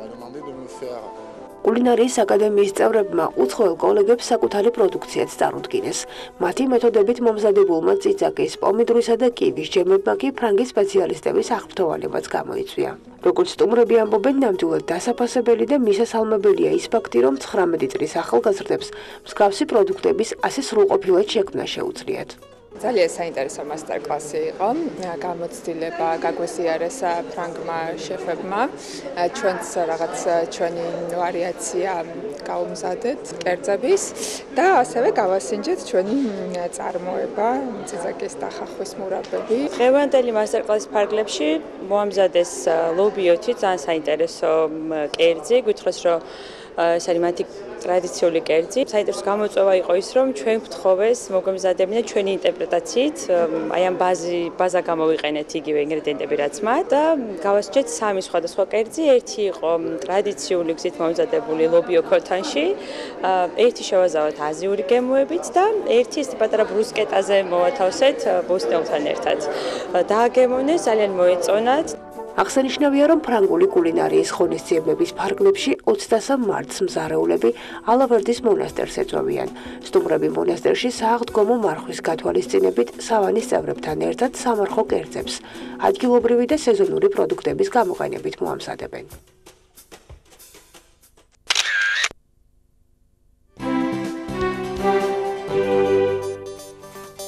იგი წინვალე საშუალებაა გურმანებისთვის, ან მათთვისაც აინტერესებს ფრანგული სამზარეულო და აგემონონ. სკული დამსყარო მე არ წავედი და ანუ არ გავაკეთე. ეს საშუალება ჯერ კიდე მოვისმენეთ ჩვენ რომ სხვა ადგილებში ჩატარდება ეს კვირეული. ასევე ძალიან კარგია თავისთავად კვება, მაგრამ ერთ-ერთი უმნიშვნელოვანესი კვებასთან ერთად ყოველ შემთხვევაში შესაძლოა კვებაზე უკეთაც არის წყალი. ნამდვილად ასეა. წყლის მიღება, იმიტომ რომ ყველა გვირჩევს ჩვენ რომ ორგანიზმში ფოლადების რაოდენობა თუ რამე წყალია და ჯანსაღი ცხოვრება. წესი მათ შორის სწორად კვება და ყველაფერი. და დღეს არის წყლის საერთაშორისო დღე. ამაშია საქმე, წყლის ძალა მოგთეს ღმერთმა გამოთქვათ, იმდენად მნიშვნელოვანი და ძლიერი რამ არის. წყალი, წყლის საერთაშორისო დღეა და ხდება ძალიან მნიშვნელოვანი პროექტი ევროკავშირის ეგიდი შეიძლება ასე ითქვას, წყალის სიღრმავების აღმოსახვად. მე ვიცოდი რომ წყალი გარკვეულ დაავადებებს აღმოფხავდა, მაგრამ სიღარიბე როგორ უნდა აღმოფხოს, ამასთან დაკავშირებით ჩვენი სტუმარი ისაუბრებს პროექტის კოორდინატორი ვახო კოჩორაძე დილამშვიდობისა. დილამშვიდობა წყლის საერთაშორისო დღეს. აიღეთ ექჭიკა ამოში წყალი ასე. შეგვიძლია რომ აი წყლის ძალა მოგცეთ რა იგულისხმება ამ პროექტში, როგორ უნდა აღმოფხვრათ წყლის სიღარიბე. დიახ. პირველ რიგში დიდი მადლობა მოწვევისათვის, მივესალმები მაყურებელს. პროექტი შედგება, ასე ვთქვათ, 3 ძირითადი ნაწილისგან. აქ არის ადგილობრივი მოსახლეობის ჩართვა, თავად პროექტის წინსვლაში, პილოტ პროექტების განხორციელება, რომელიც გულისხმობს უკვე კონკრეტულ, ასე ვთქვათ, ცხელწერტილებში სხვადასხვა წყალთან მიმართებაში, წყალთან და ჰიგიენასთან მიმართებაში სხვადასხვა პრობლემების აღმოფხვრას და ასევე უკვე თავად ადგილობრივი მოსახლეობის ჩართულობით ისევ და ისევ ლობირება ადვოკატირების კამპანიის წარმოება. ეხა როგორ შეიძლება დავუკავშიროთ მაგალითად ეს ჩვენ სიღარიბეს, ხო? ცოტა ესეთ გლობალურ მასშტაბზე რო გადავიდეთ, ხო? წყალი ზოგადად ადამიანს სჭირდება ძალიან ბევრ რაღაცაში. ერთ-ერთი მის წყლის ერთ-ერთი მთავარი ფუნქცია ამ შემთხვევაში შეიძლება ისიც ჩაითვალოს, რომ ის ადამიანს აძლევს იმის საშუალებას და შესაძლებლობას, რომ მან ეკონომიკურად ეფექტური საქმიანობა გაწიოს. თუ შენ არ აქვს შესაბამისი რაოდენობა წყალი იმისათვის, რომ შენ ის მოიხმარო რა ვიცი დასალევად, პირადი ჰიგიენისათვის თუ ზოგადად გარემოში სანიტარიის კუთხით, შენ ამ შემთხვევაში უკვე ეფექტური, ასე ვთქვათ, ეკონომიკური ერთეული ვეღარ იქნები. ამასთან ერთად ეს ურტყავს ასევე ბავშვებს სკოლებში, ეს აქ აქცენტი მაქვს განსაკუთრებით რეგიონებზე. ანუ რას გულისხმობთ რომ დააკონკრეტოთ? ანუ მაგალითად სკოლებში, სადაც არ არის წყალი, ან არ არის კარგი ხარისხის წყალი, ეს უკვე ქმნის სანიტარულ პრობლემებს და ამ შემთხვევაში უკვე ბავშვებს უჭირთ სკოლაში მისვლა, ან თუ მიდიან არასასურველი პირობებია და შესაბამისად სწავლაზე იმხელა აქცენტი არის ბევრი პრობლემა ამ კუთხით რეგიონებში? საკმაოდ, დიახ. რა პარადოქსალურია ისე, არა, რა პატარა ქვეყანაში უამრავი წყალი გვაქვს, მე არ მახსენდები, სოფელიც კი აღარ ვიძახი რეგიონზე, ბენერი არ იყოს, ღელი არ იყოს, მაგრამ დღეს კიდე 21 საუკუნეში საქართველოს ბევრ რეგიონში, რაც ვარს მიდივარ, ქუთაისში, ხო? პრობლემა არის წყლის. კი, ნამდვილად ეგრეა. ასე ვთქვათ, ჩვენთან გავრცელებული ისაა, რომ საქართველო აი წყლის ქვეყანა და როგორ შეიძლება რომ ვიღაცას წყალი მართლა უორობელი წყალი გვაქვს.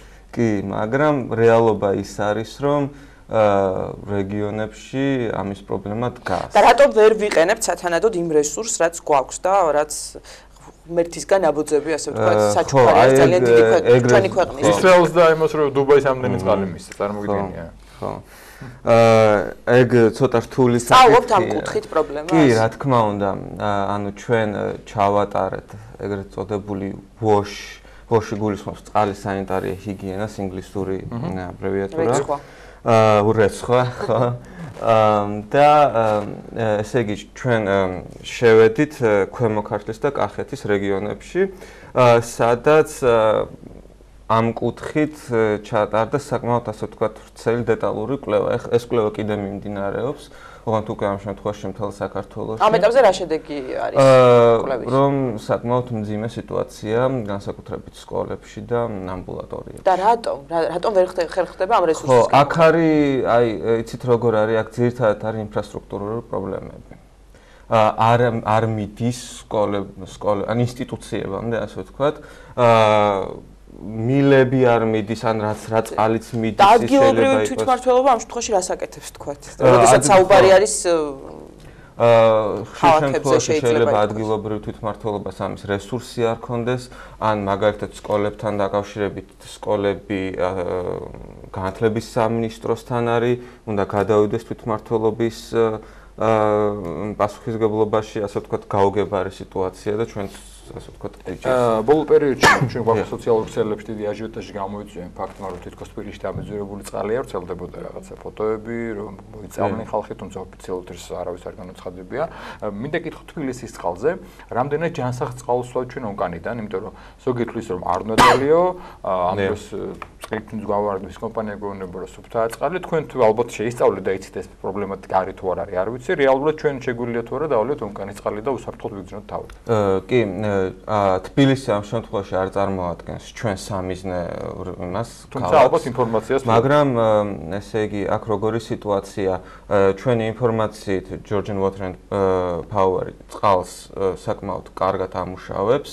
უბრალოდ ამ შემთხვევაში შეიძლება იყოს აქ ლოკალური პრობლემა. ანუ ლოკალური ქსელი შეიძლება იყოს დაზიანებული, მაგალითად შენობის, ანუ მან ზონირება ხდება იქ რაღაცა ადგილამდე Georgian Water and Power-ი უკვე უფლება არ აქვს რომ შემოვიდეს. ანუ ის გვაწვეს ჯანსაღწყალს და შემდგომ შეიძლება იყოს ადგილზე რაღაცა. საუბარი ასევე რომ მილები არის თქვათ დაძველებული, რომელიც წყალს ატარებს და აქედან გამომდინარე ის სუფთა და თქვათ გაფილტრული ჯანსაღი წყალი რომელიც მოგვეწოდება, შემდეგ შეიძლება დაბინძურდეს. ჩვენამდე დაბინძურდეს. დიახ, ასევე მე როგორც ვიცი, ჩვენ ცოტა არ ვიცით წყლის გაფრთხილება. მე მახსოვს ერთხელ იგივე ეს კომპანია რაც ვახსენეთ, რაღაცა სარეკლამო ესეთ შემეცნებითი რგოლები გადიოდა ტელევიზიაში და იგივე ცნაური იყო და ვითვალისწინებ ხოლმე კბილის გამოხეხვის დროს, რომელსაც ყველა ყოველდღე ვაკეთებთ იმედია. ორჯერ მაინც. 10 ლიტრი წყალი შეიძლება დავკარგოთ, იმიტომ რომ მოშობილი გვაქვს წყალი. ანუ წყლის გაფრთხილება ნამდვილად მნიშვნელოვანია. ძალიან, ანუ ამაზე კიდე ცალკე სამუშაო არის, იმიტომ რომ რამდენჯერ გვინახავს მაგალითად ქუჩაშიც უბრალოდ მოშობილი ან გახეთქილი მილი მოდის წყალი და არავინ ყურადღებას არ აქცევს. ხო ეს უზარმაზარი რაოდენობის დაკარგული რესურსია და ეს სწორედ იქიდან მოდის, რომ აი საქართველოში ბევრი წყალია და ნუ მოდის უფასო იყო და გვაქვს რა პრობლემა. ხო და გვაქვს და ისა, მაგრამ ეგ რეალობა აღარ არის, ან რეალურად ამ რესურსს უნდა გაუფრთხილდეთ ჩვენ და ამ შემთხვევაში საჭიროა საკმაოდ ესეთი მასშტაბური და გრძელვადიანი კამპანიის წარმოება, რომ ასე ვთქვათ, მოსახლეობამ ისწავლოს, რომ ხალხმა გავიგოთ ყველამ, რომ ეს წყალი ამოწურვადი რესურსია და არ არის ისე, რომ არის და არის რა. ხო და ამ შემთხვევაში ჩვენ პირველ რიგში ვმუშაობთ ბავშვებთან, იმიტომ რომ მათი მიდგომის და მენტალიტეტის შეცვლა უფრო ადვილია ვიდრე უკვე ჩამოყალიბებული ადამიანის, იმიტომ რომ მან უკვე იცის, ასე ვთქვათ, გამჯდარი აქვს რა და როგორ არის და რთულია მისი ქცევის შეცვლა. დიახ. ისევ რომ მიუბრუნდეთ ამ პროექტს, რომელსაც ქვია წყალი სიღარიბის აღმოსაფრთხო, ნებისმიერ, ვთქვათ, ბიზნეს სტარტაპის დროს იქნება თუ ნებისმიერი წარმოება. აქტუალურად ილაპარაკე. სტარტაპი არ შეიძლება იყოს შესვენებაზე. ესე იგი, ნებისმიერ წარმოებაში წყალი არის უმნიშვნელოვანესი. ეს იქნება საკვები პროდუქტი, სასმელი თუ ასე შემდეგ. საინტერესოა, რამდენად ცნობადობა ამაღლებული არის ამ კუთხით წარმოებლებში, ბიზნესმენებში, რამდენად იციან წყლის ფასი და როგორ უდგებიან ზოგადად ამ საკითხს. ხო, კერძო სექტორი კიდე ცალკე თემა არის. აქ არის რაციონალურად თუ იყენებენ წყალს. დიახ. აი ეგ რთული საკითხია, იმიტომ რომ მათი გააჩნია ისევ და ისევ რა პროდუქტზე არის საუბარი და მე ვიტყოდი, რომ იგივე პრობლემა არის კერძო სექტორშიც, რაც ზოგადად ჩვენ ნებისმიერ მოქალაქეს აქვს რა. თუმცა აქვე მინდა აღვნიშნო, ეს უკვე ცოტა შეიძლება ცოტა სხვა მიმართულება იყოს, მაგრამ ჩვენ პილოტ პროექტებში გვაქვს იმის სურვილი, რომ ჩავერთოთ კერძო სექტორიც, ეს დაეხმარება, ასე ვთქვათ, ისევ და ისევ ხალხს იმაში, რომ უფრო მეტი სარგებელი მივცეთ წყარის სანიტარიის კუთხით და ასევე კერძო სექტორი თუ იქნება ჩართული, მათი ჩართულობაც უკვე გამოიწვევს ამ საკითხისადმი მეტ, ასე ვთქვათ, ცოდნას და იმის გაგებას, რომ წყალი მნიშვნელოვანია. სხვათა შორის ზოგიერთი პროდუქტი ახლა რაც არის მსოფლიოში ცნობილი და ჩვენთანაც იწარმოება, სასმელზე მაქვს ახლა საუბარი და არ დავასახელებ, ამბობენ რომ საქართველოში გაცილებით კარგია და გემრიელია და ეს რა თქმა უნდა არის წყლის დამსახურება, ხო? კი, მეც გამიგია ეგეთი. მაგრამ იმ პროდუქტების მას წყლისმა ჯობია მაინც. კი, ჯობია, თუმცა ეს, რა ვიცი, ამბობენ და თქვენც თუ დამეთანხმებით, რომ ჩვენთან განსაკუთრებულად კარგი გემოს წყალია. ზოგადად გემრიელი წყალია ჩვენთან, არის რამდენიმე ქვეყანა მსოფლიოში, სადაც ასევე შეგიძლია ქუჩაში დალიო წყალი და უნგანის წყალი დალიო, მაგრამ არ ვიცი ხა, იმიტომ რომ ალბათ ქართველი ვარ და ყველაფერი კარგი მაქვს, ნამდვილად, აი, როგორც ამბობენ, განაყრეთ ჩვენი წყალი, არის წყალი ხანდახან დალიო და მაინც წყურია, ანუ იმ წყურულის გნობას ვერ გიკლავს. ისევ პროექტს დაუბრუნდეთ და თქვენს საქმიანობას, რითაც ხართ დაკავებული, რამდენად აპირებთ, რომ ასე კიდე განაგრძოთ ეს რაღაცა შემეცნებითი საუბრები და საზოგადოებას, რეგიონებში იქნება სკოლებში, ორგანიზაციებში მიაწოდოთ მეტი ინფორმაცია ყველაფერთან დაკავშირებით, რადგან ჩვენ ახლა მცირედ საუბრობთ. დიახ, ამაზე ძალიან აქტიურად ვმუშაობთ. თავიდანვე ვახსენე, რომ აუცილებელია, რომ იყოს ჩართული ადგილობრივი მოსახლეობა. ამის პირველი მიზანი სწორედ ის არის, რომ თუ ადგილობრივ მოსახლეობას ექნება წვდომა ასეთ ინფორმაციაზე, ისინი კიდე უკეთესად გაავრცელებენ ამას უკვე იმ ხალხში, ვისაც ჩვენ ვერ მივწვდებით. და ეს გამოიწვევს კიდე იმასაც, რომ უკვე პროექტები რო დასრულდება, ის ასე ვთქვათ, ერთეულები თუ ჯგუფები, ვინც ამ წყალზე მუშაობენ რეგიონებში, ისინი განაგზობენ უკვე პროექტის შემდეგ ამ საკითხით მუშაობას და ამ საკითხით დაკავებას. ანუ ამას ექნება უკვე ერთგვარი გაგრძელება და მომავალ თაობებში გადასვლა.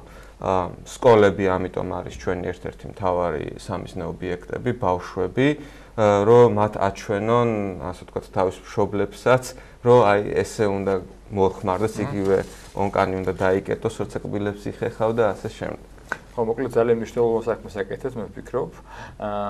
და თუ ცნობადობა ამ კუთხით ამაღლება, ყველასთვის პირველ რიგში ჩვენ რესურს გავრცელებით, შესაბამისად ეს პირდაპირ ჩვენ შემთხვევაში აისახება და გარემოზე, ასე რომ წარმატებას გისურვებ და სიახლეების შემთხვევაში მზადვართ მონებრივი ჩვენ ერთად დაგიწვევთ, იმიტომ მნიშვნელოვანი საკითხია. ძალიან დიდი მადლობა ჩვენთან სტუმრობისთვის. შევახსენოთ მაყურებელს პროექტის წყალი სიღარიბის აღმოსაფრთხოდ კოორდინატორი ვახო ქოჩევიძე საუბრობდა სტუდიაში. გამოგზავნოთ გადაცემას რამდენიმე წუთში დავუბრუნდებით სტუმართან ერთად. წყალდავლებ და ანუ შემოგთავაზებთ.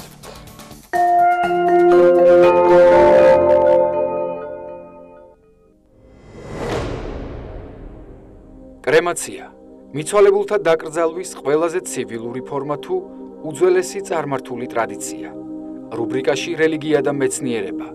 არქეოლოგების ერთი მოსაზრების თანახმად კრემაცია შესაძლოა ყოფილიყო ძველ კოლხეთში. კრემაცია არ არის სასურველი ფორმა იმისა, რომ ადამიანს ღირსეული პატივი მივაკოთ გარდაცვალების შემდეგ. შენთვის ძვირფასი ადამიანის, თქვა დედის, მამის, ბებიის, ვიღაცის სხეული ღუმელში შედის და მერე ცეცხლი გუგუნებში და ცოტა ხნის მერე იქიდან დაცარად გადაქცეული გამოვა. ამას ჩვენი გონება არ არის ამისთვის მომზადებული. მრავალშვილიანი მამა და მოძღვარი. დეკანოზი მიქაელ დევსურაშვილი. რუბრიკაში მოძღვარი. სული დაღუპვა არის ყველაზე დიდი საშინელება, ხო? ამიტომ ის პასუხისმგებლობაც უფრო იზრდება, როცა ადამიანს სულს ეხები და როცა ადამიანს სულთან გაქვს კავშირი და როცა ღვთის წინაშე გაქვს ვალდებულება აღებული, რომ მისი სამწყსო დამწყსო. რა თქმა უნდა, ეს არის ძალიან დიდი პასუხისმგებლობა. ასევე კვირის სხვა მნიშვნელოვანი მოვლენები კვირას 24 მარტს 22 საათზე. ყოველკვირეულ ტელეჟურნალში ქრონოგრაფი.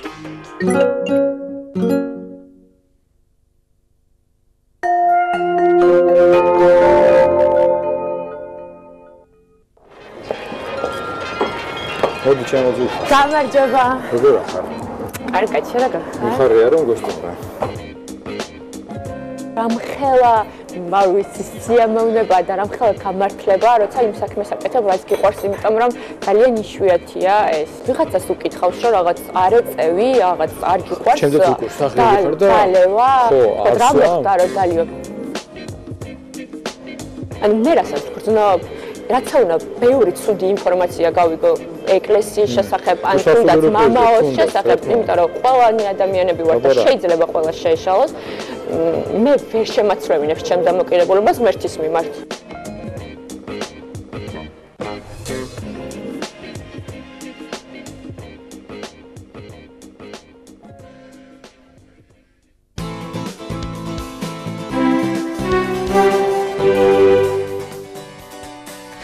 ქართული ჟურნალისტიკა და მასთან დაკავშირებული ენობრივი საკითხები. რა პრობლემებს ხედავენ სპეციალისტები? აი ესეთი აქტუალური საკითხით განვაგრძობთ გადაცემას.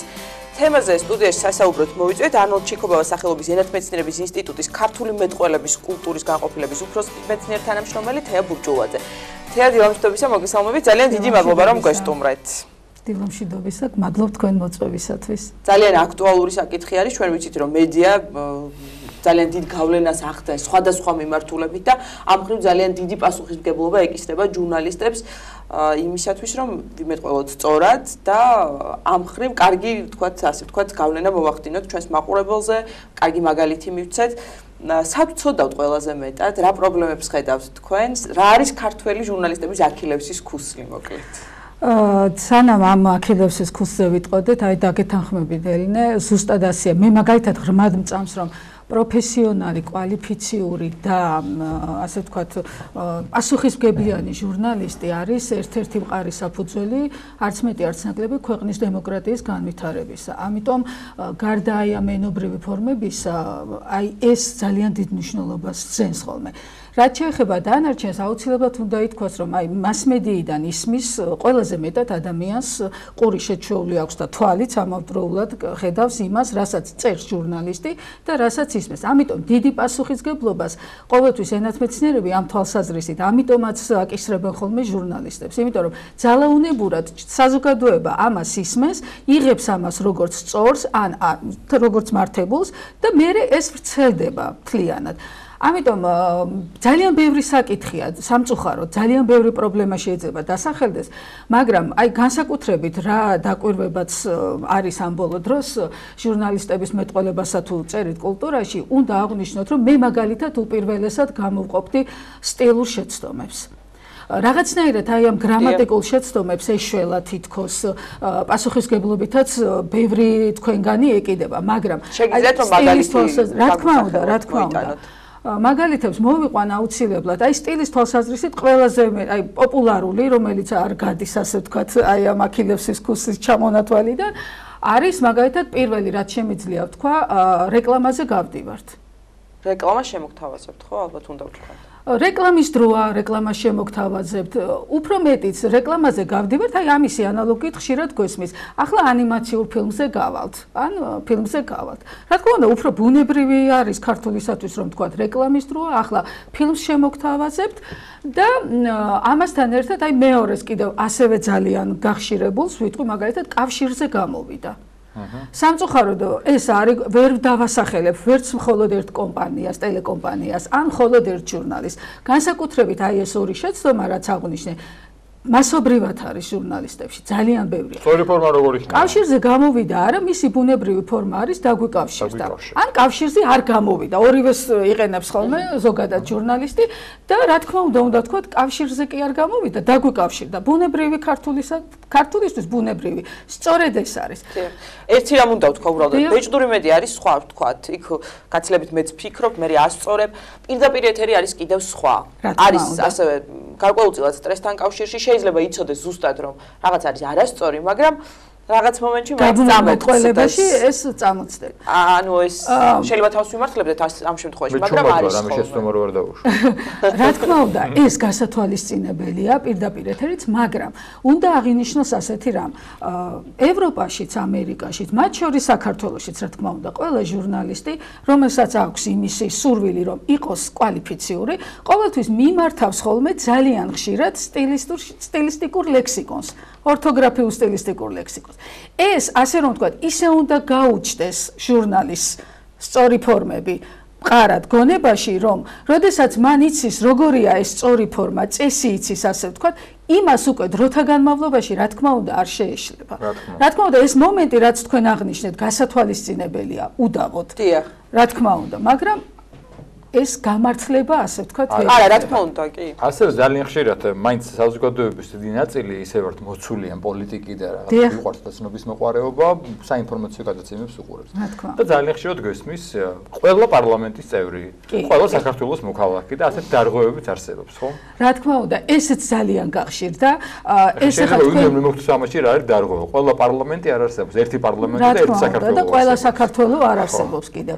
ეს სხვათა შორის თავდაპირველად ეს პრობლემები, რაც ხა თქვენ ახსენეთ, იყო ზეპირი მეტყველებისთვის დამახასიათებელი. სამწუხაროდ ბეჭდურ მედიაშიც გადაინაცვლა ამან და ხშირად გვხდება აი ეს ყველა პარლამენტის და ყველა საქართველოს მოქალაქე. წინადადების წყობა, წინადადების სიტყვათა წყობა არის არასწორი, რომელიც აზრობრივ ბუნდოვანებას იწვევს. და ორაზროვნებას იწვევს. როგორც კახამ აღნიშნა, არ არსებობს ყველა საქართველო, ერთი საქართველოა და საქართველოს ყველა მოქალაქე.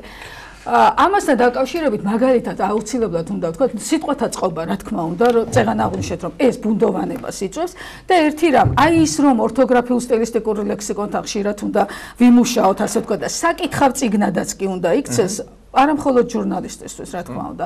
სხვა შორის ეს პარლამენტარსაც ეხება, საჯარო მოხელესაც და ასე შემდეგ. რა თქმა უნდა, რა თქმა უნდა. ვისაც უწევთ ასე პირდაპირ გამოსვლა, საჯარო გამოსვლა ხშირი. და ვინც უბრალოდ პატივს ცემს მშობლიურ ენას და აქვს სურვილი, რომ გამართულად ისწავლოს. აი წეგან ოთარ ჭილაძეზე იყო საუბარი და მას აქვს ხო ნათქვამი მშობლიურ ენასაც სწავლა უნდაო. ახლა გისმენთ წეგან და უცბად ამომიტივტივდა. ასე რომ მშობლიურ ენასაც მართლაც სწავლა უნდა. აი რისი თქმა მინდა კიდევ ამ სტილურ შეცდომებთან დაკავშირებით. მაგალითად არაფერი ეშველა ისეთ კალკებს, როგორებიც არის მაგალითად საქმე იმაშია. საქმე ისაა. საქმე ისაა, რომ რუსულის კალკია, გაყიდვაშია, მიმალვაშია, არა? არაფერი ეშველა იმას, სამწუხაროდ წეგან თქვენს ახსენეთ, რა კავშირშია და რა მიმართებაშია. მიმართებით ალბათ. რა თქმა უნდა, რა კავშირი აქვს და რა მიმართებით.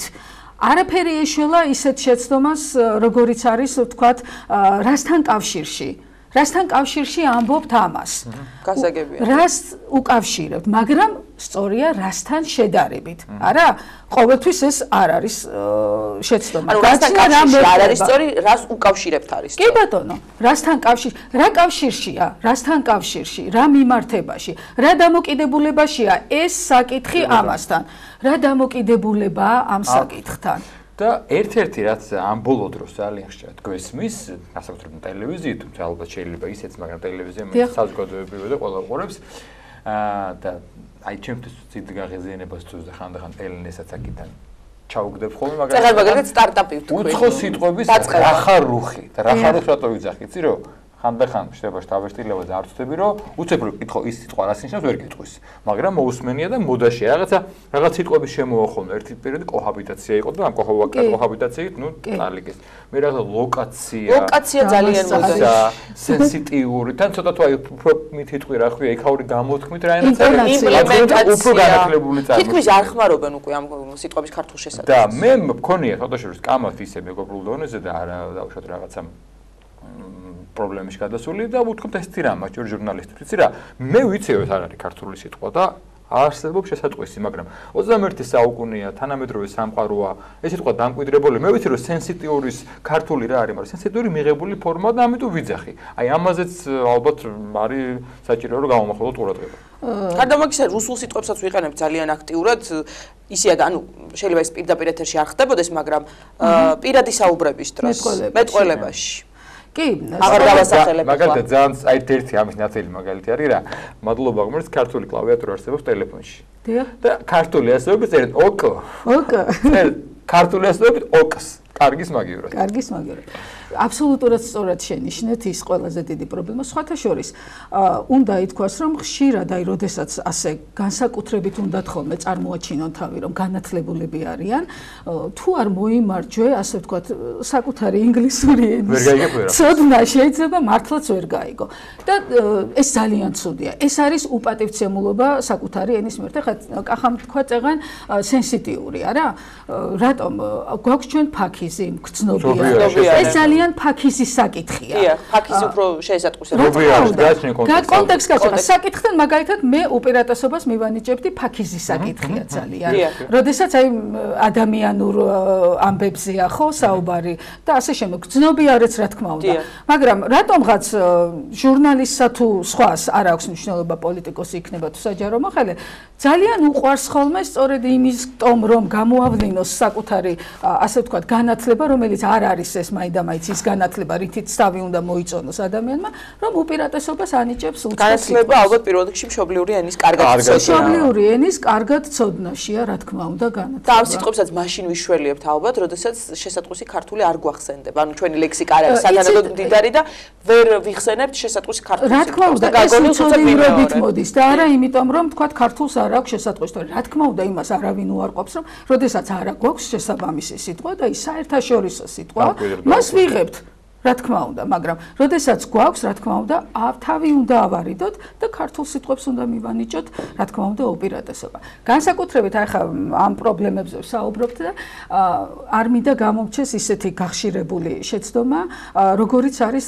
მაგალითად აკეთებს ზმნის არასწორად გამოყენება შინაარსის მიხედვით მაგალითად ახლავე ვიტყვი აკეთებს ზოგადად ვიცით რომ ნიშნავს რაღაცის შექმნას შრომითი საქმიანობით არა სულ გვესმის და ბეჭდურ მედიაშიც წერია. კარგი ფილმი გააკეთა, კარგი მუსიკა შექმნა. მუსიკასთან განსაკუთრებით ძალიან აქტუალურია. რა თქმა უნდა, ის რაც ხელოვნების ნიმუშია, ის რაც ხელოვნებასთან, სულიერებასთან არის დაკავშირებული, ქართულისთვის არ არის სწორი, რომ მან თქვას, რომ ფილმი გააკეთა. გადაიღო ფილმი, შექმნა ფილმი, მუსიკაც შექმნა. არ შეიძლება მუსიკის გაკეთება, ფილმის გაკეთება, არა? ეს არ ვარგა. სტილურად აბსოლუტურად მიუღებელია. ინგლისურის კალკია ამ შემთხვევაში. კალკია.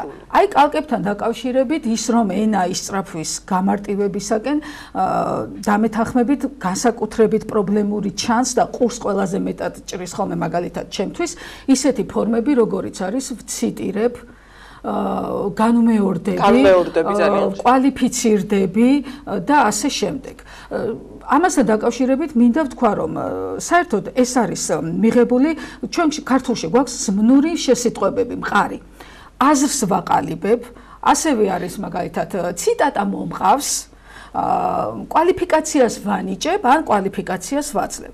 სწორედ იმის გამო რომ თითქოს არა, რა თქმა უნდა, ენა ისწრაფვის გამარტივებისაკენ და სიმარტივისკენ დავიდებ მხოლოდ ზმნურ ფუძემდე. ჩამოყალიბდები და გეტყვი მაგალითად. რა თქმა უნდა, ამბობენ ასე, არა, განმეორდები და ვიტყვი, ან კიდევ აღარ განმეორდები და ვიტყვი. არ არის ეს ქართულისთვის ბუნებრივი, უნდა იყოს. აღარ გავიმეორებ და ერთი რაღაც მინდა გკითხოთ. არ მოხდა გადახედვა, ვთქვათ, არ მოხდა დალოდება და ესეთი შესიტყვებები არის ხოლმე ძალიან ხშირი. რას გვეტყვით ამის შესახებ? რა თქმა უნდა, ესეც კალკია. საერთოდ ერთი რამ უნდა ითქვას, ისეთი კალკი არ დაველოდეთ, რა თქმა უნდა.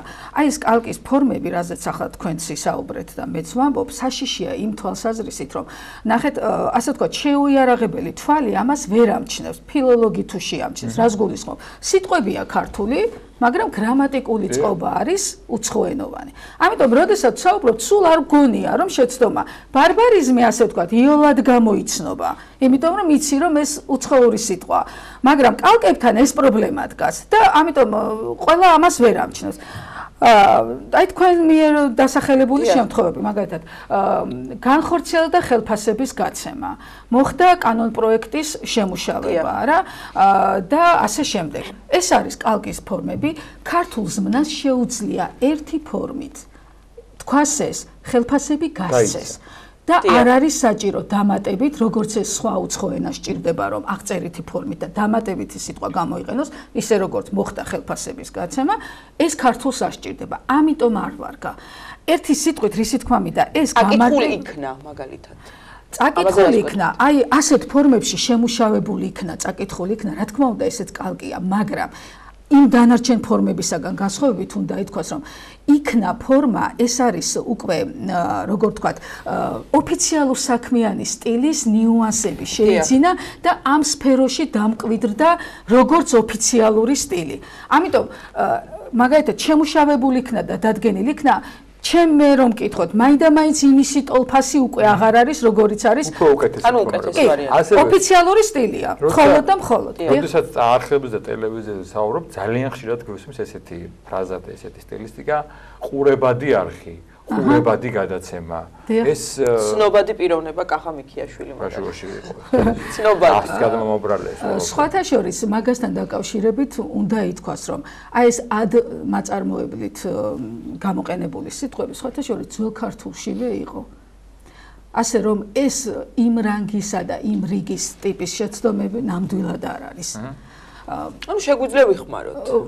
რა თქმა უნდა, ძველ ქართულშივე იყო. რა თქმა უნდა, უმჯობესი იქნება თუ ვიტყვით მეორენაირადაც. მაგალითად, კარგი საყურებელია, ხშირად უყურებენ. მაგრამ იმ რანგის შეცდომა ეს ნამდვილად არ არის. ახლა ჩვენს ეთერში, ჩვენი გადაცემის შემდგომ ძალიან კარგი საყურებელი გადაცემები გავა, ამიტომ ჩვენი საუბარი უნდა დავასრულოთ. კი ბატონო. ძალიან დიდი მადლობა. კარგი იქნებოდა ვთქვათ, გამოსავალზეც გვესაუბრა, მაგრამ ამაზე უკვე შემდგომ გადაცემებში გამოსავალი ორი სიტყვით ვიტყვი, ეს არის ლექსიკონები, რომლებიც სპეციალურად ჟურნალისტისთვის არის შექმნილი ენათმეცნიერების ინსტიტუტში და მეტი პასუხისმგებლობა.